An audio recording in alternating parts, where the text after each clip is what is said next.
So yan, meron tayo ngayong gagawing electric fan at ito ang brand nito ay Hanabishi. Ayan, kita-kita naman, ayan oh, Hanabishi. So ang problema nito, ito daw ay maandar pero pinuktok daw yung shafting kasi ito bumilog yung LEC niya. Yan, bumilog siya, kumbaga ito half moon, ito half moon pero ito ay bumilog, yung kanyang shafting ay bilog na. Ay este yung fan blade na half moon ay bumilog na siya at tanggalin natin. Yan, so bilog na siya oh. Ilawan natin. Yan, bilog siya. So ito naman ay half moon at ayan, napakatigas, sobrang tigas ikutin, ayaw maikot.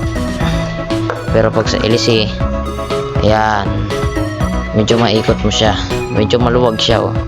Ayan, solo mo luwag. Ayan oh, yan oh, naikot ko na. So ito ay gumagana pero yung kanyang shafting tumama na doon sa mismong gearbox kasi napukpok ito. Kaya ang gagawin natin, i-repair natin. So itong LEC niya na ito ay hindi na sa kanya dahil ang electric fan na ito ay 18 inches at ito naman ay 16. So baka ito papalitan ko ito ng LEC kasi ayan o, padelikado. Pero ang maganda dyan ay siya ay pwede sa full moon kasi ay pwede siya sa whole moon kasi bilog na siya eh. Ayan na, bilog na. Pwede siya sa whole moon at may lock din siya. Ayan o, may lock. May lock siya sa guhit. So ang gawin natin, baklasin natin para masimulan na natin gawin. Baklasin natin. Ako naman eh, meron blade dyan na extra, kakulay niya lang din. Yan, so tanggalin natin, ayaw matanggal.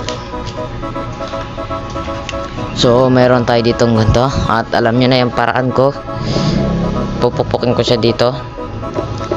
So alam nyo na to kasi kung nanood kayo sa video ko nung naglilinis ako ng electric fan, ganito lang ang ginawa ko, parang sinisinsil ko lang at yan, maluwag na.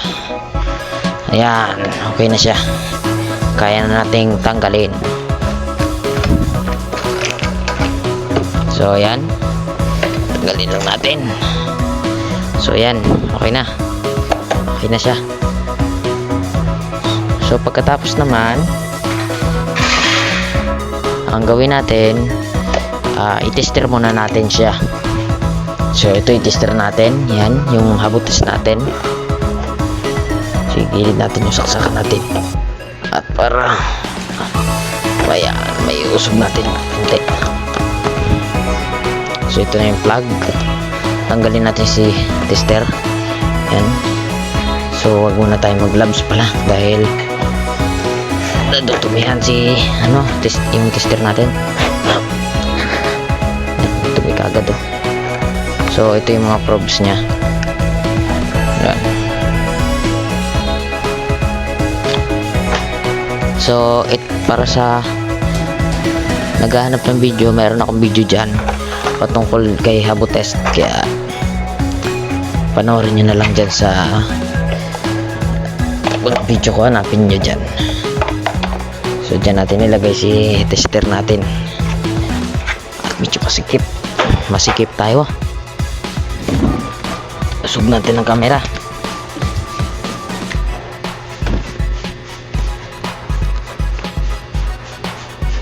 Yan. So tuloy. Ikabit natin yung probes natin para kay habot test. Ito, hindi ko to ginagamitan ng ibang probes kasi pipi siya.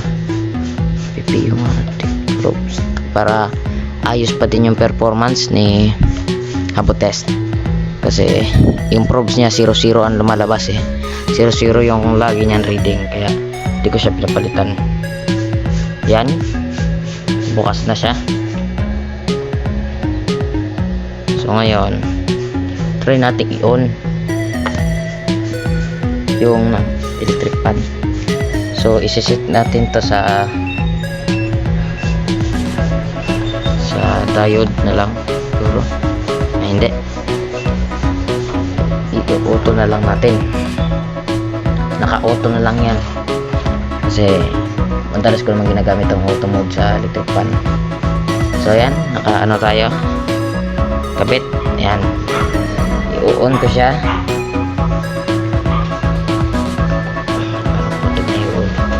Ay, on natin number 1. Ayan, mega oman lumabas, ipapunction natin. Ayan, 967 number 2. Ayan, 390 number 3. 313, sabihin gumagana yung electric pan. So okay tayo. Ayan, natay ko na muna, tester natin dahil di na muna natin kailangan yan. So buksan na natin itong electric pan na ito para masimulan ng gawin. At ito, minsan ko na itong ginawa at kitang kita nyo naman, no? Dati hindi ko pa alam na bawal palang dugtong dito, kaya may dugtong yan. So gloves muna tayo, hindi na tayo gagamit ng tester eh. So nag-gloves ako kasi yung aking kamay ay pinapasma lagi. So yung pag nagpit ako ng screw, minsan maluwag pa din pag hinigpitan ko kasi basa ang kamay. Kaya yan, so papas forward ko yung pagbukas para hindi na haba.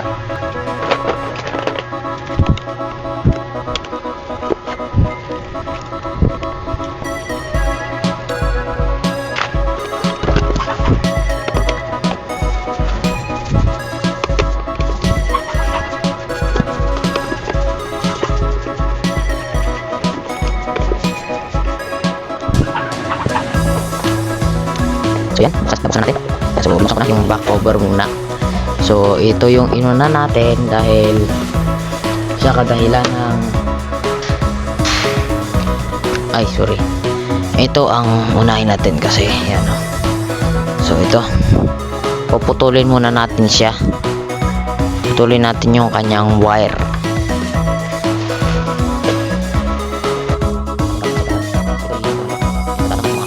Ating putulin.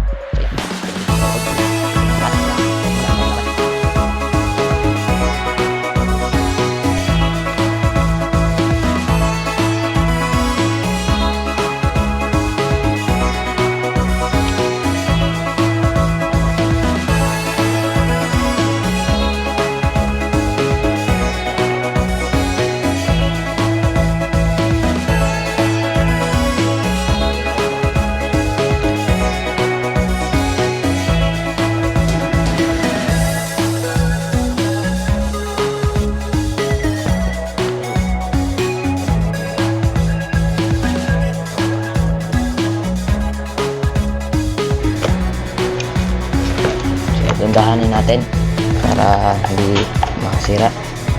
At yan, puro sapot.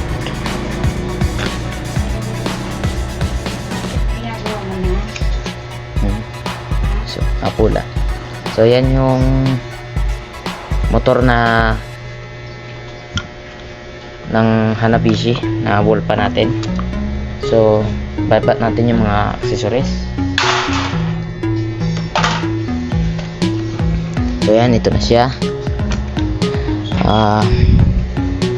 Makapal ang kanyang motor. Yan, makapal. So kung makita nyo, at yan, napakatigas, ayaw niya maikot. Ayan, oh. So yan yung motor niya. At ito, ginawa ko tong motor niya na ito, kaya mabilis na lang ito bubuksan. Subukan ko nga tanggalin ang kanyang tornilyo. Ayaw matanggal. So ayaw matanggal dito.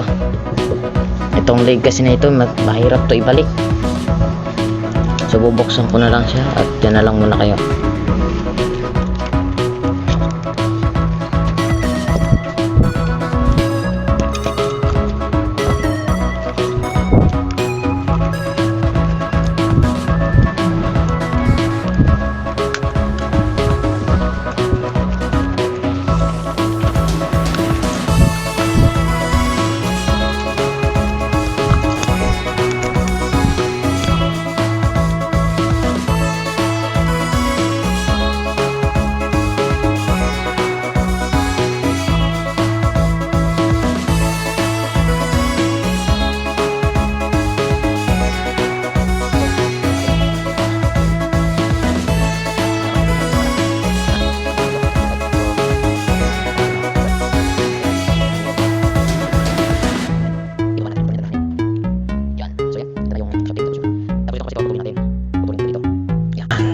So ito na yung kapasitor. Tapos yung wire, putulin na natin dito. Yan. Ito na yung motor. Yan. Linisan natin. Kuha tayo ng brush, yung malambot ha. Yan ang malambot. Tandahanin pa din para di makaputol ng hibla.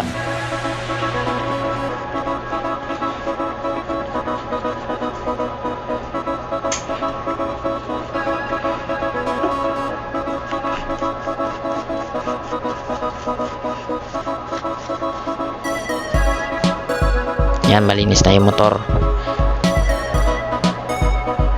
So putulin natin yung wire na ito. Yan, palitan natin ng bago yan. At babalatan natin ito para matest natin kung may napatid ba tayong wire. So make sure na mahigpit to para pag binalatan, yan, sure na hindi mahahatak, para hindi mawalan lalo ng resistance. Pag nawalan ng resistance yan, patay na. So ito siya. Gamit tayo ng tester. So kahit may gloves, okay na yan. Ano bang magawa natin kung may gloves tayo? Tapos gagamit tayo ng tester. So itong outlet ko na lang upang lalagay ko dyan. Yan. Kita nyo naman siguro. So yan, pinapatay ko yung tester ko lagi dahil matakaw sa battery. Hindi pa ako nakapagpalit pero alam ko na yan dahil dumidilim na. So ito, wala tayong reading sa ating kamay. So iset natin ito sa ayan, diode tayo magte-test. So tignan natin kung mayroong reading. 300 na lang ito. 300 lang ang na-reading natin. Ayan, 600 pa siya. Pero 300 ang ating nare-reading sa ohms. Ito dito, 300 lang na-reading natin dito. So ayos lang naman siguro yan. Try natin pang test yung aning natin dati na tester ito. Tingnan natin kung ganun din ba reading. Kasi di pwedeng 300 lang ang reading nun. Ito i-on natin. Yan, naka-on na. So gamitin natin yung probes na bago natin. Yun yung dilaw. And ito siya. So medyo mahirap nga lang mag-test ngayon kasi masikip ang pwestuhan natin.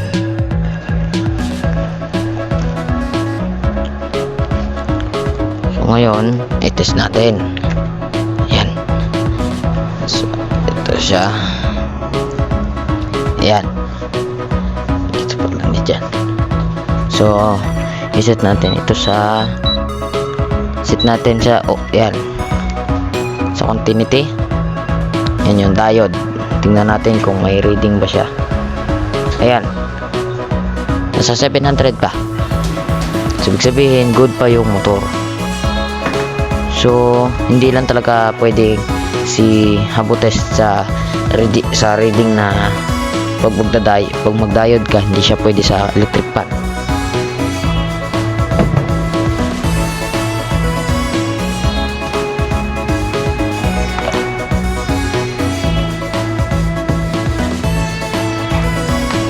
So ngayon itabi natin yung mga tester.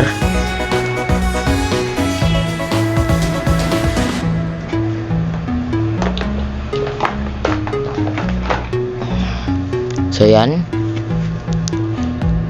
Ito hindi natin to gagalawin kasi itong motor na ito ay ayos pa. Tatabi natin ito.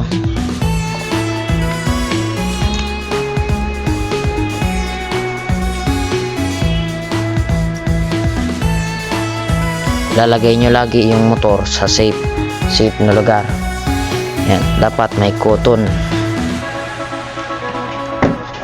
Kumbaga malambot yung kanyang lalagyan. malambot siya. So ito yung kanyang shafting na tumigas sa bandang harapan. At ito yung shafting. Ayan. Kita nyo? Ayan yung shafting niya, oh. Ayan. Hindi pa naman sobrang dumi. Kuha tayo ng basahan.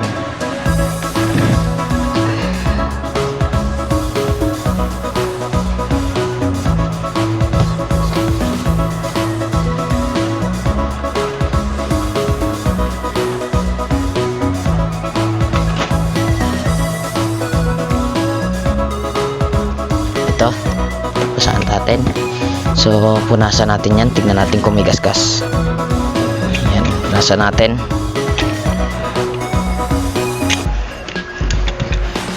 Barin natin ng gloves para mararamdaman kung may groove na ba o wala pa. Tignan natin kung meron na ba.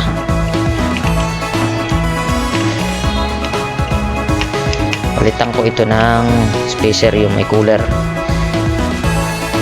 Ayan, wala pa. Okay pa itong shafting nito. Ito namang bandang harapan na shafting. Ayan, tanggalin natin yung kanyang tape kasi daming tape. So ayan, na ano ko na, naliha ko itong shafting. Ayan, niliha ko na siya kagad. Kita nyo, makinis na.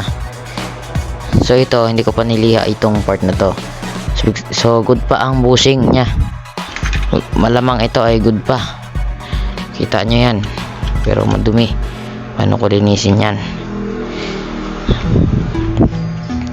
Para sure tayo na ito ay good, ating itong papalitan na. Kaysa magtitiwala pa tayo sa hindi natin sigurado. Yan, oh. So matigas talaga. So yan, oh, mayroong mga gas na siyang nakikita.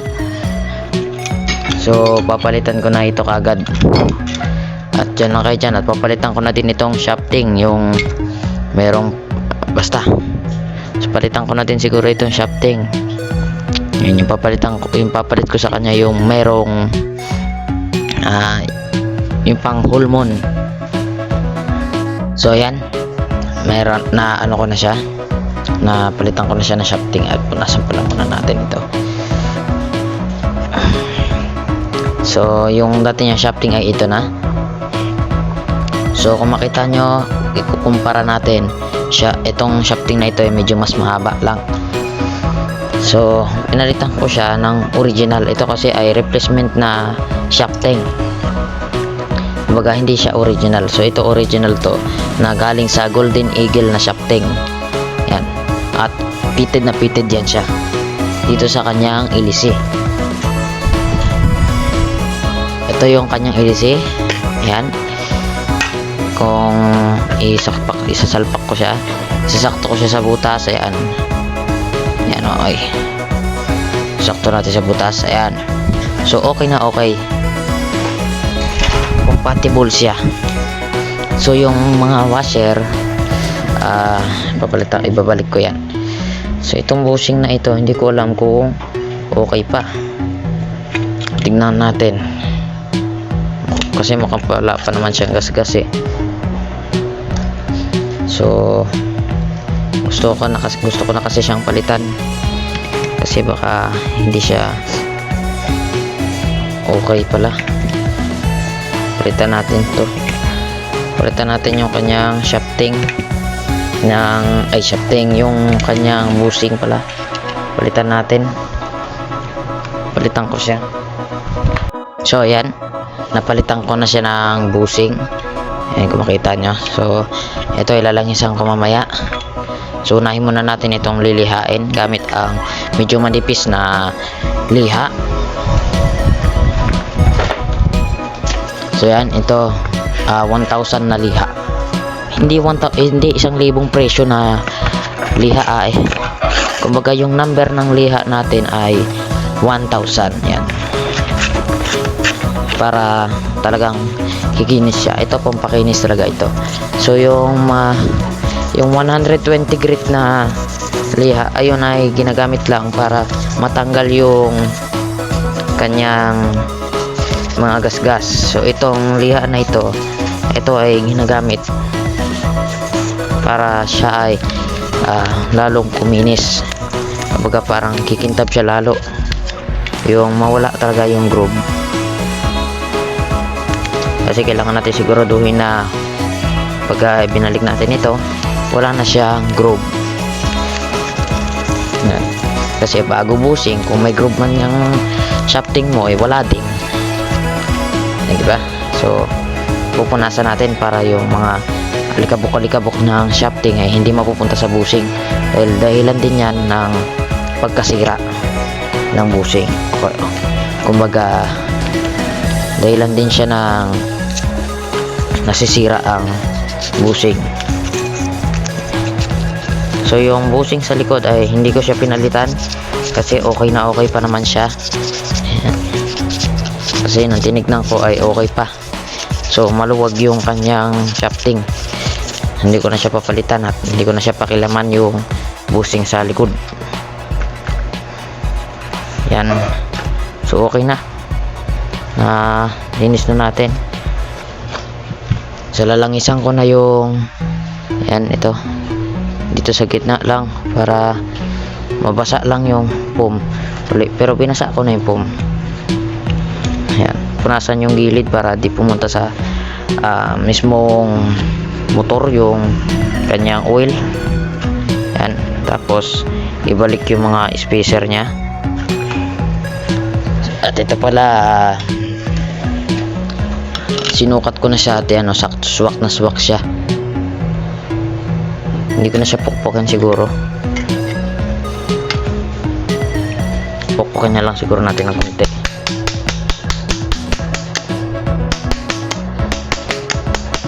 Yan. Medyo pinukpok ko pa siya. Ayan. Kaya lang hindi. Napasubra naman yata. Yan. So pinukpok ko siya uli.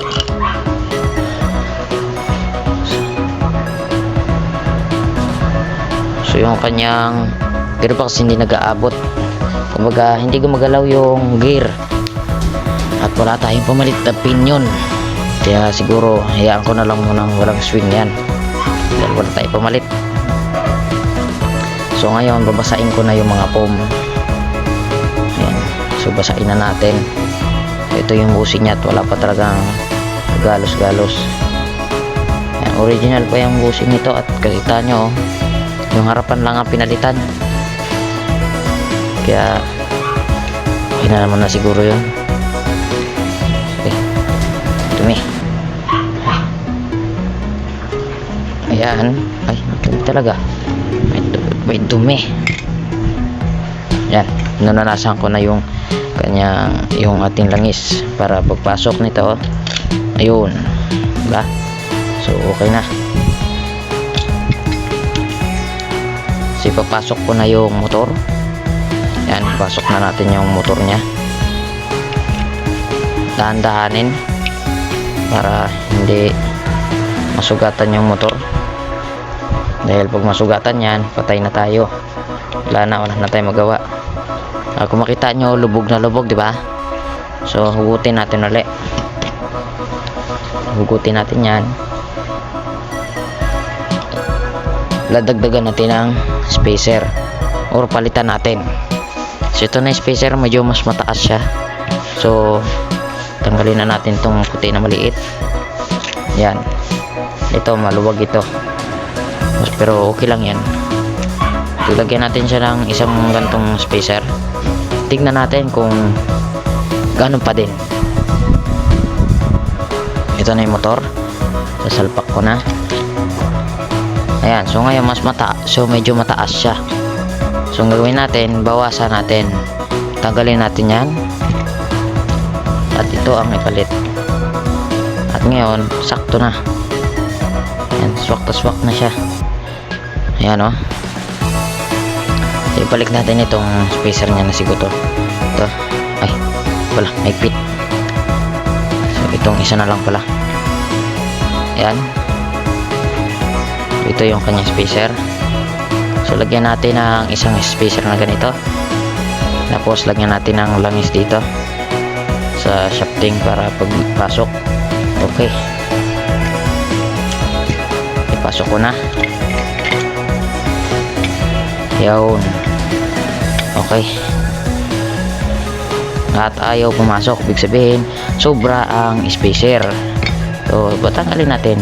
Tanggalin natin itong spacer na yan. So, yung cooler fan, kailangan natin yan lagi sa electric fan. So, ngayon, tignan natin kung may space. Tignan natin kung meron bang play.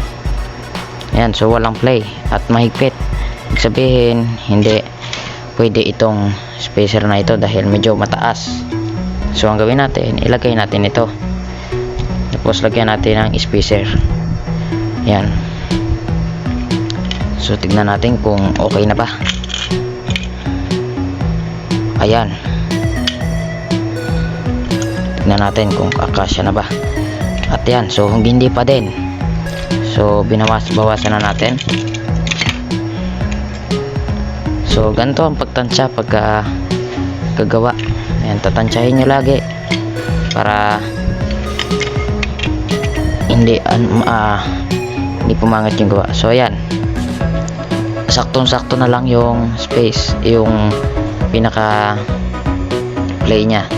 Ayan, saktong-sakto. So, ngayon, itutornilyo na natin ito. So, ayan, na tornilyo na. At kung makita nyo, ayan, nakaayos na siya. Ayan. Okay na. Okay na yung play. Ayan, o. Meron tayong kunting nahahatak. Sabihin, okay na. So, ayan, na buo na natin yung electric fan. So, i-test muna natin. So, ayan, gumagana yung ating tester. So, ayan, gumagana yung ating tester. So, i-test natin.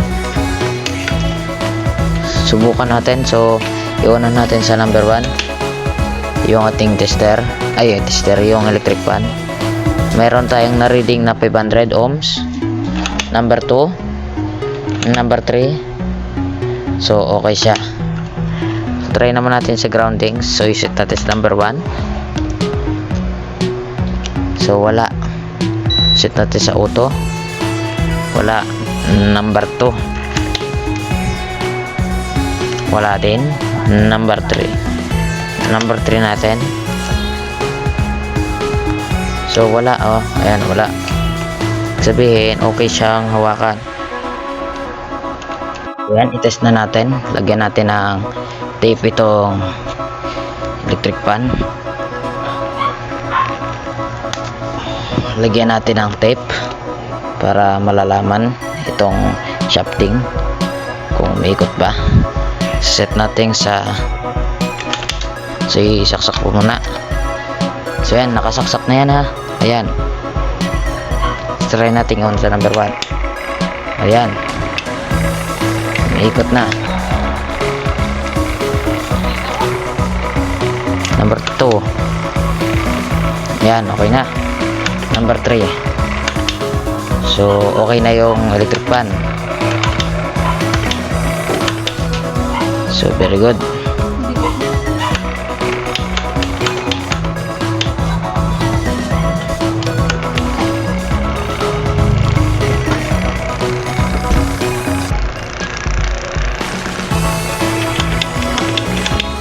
So, okay na. So, i-assemble ko na lang ito para pag i-testing, makita nyo na.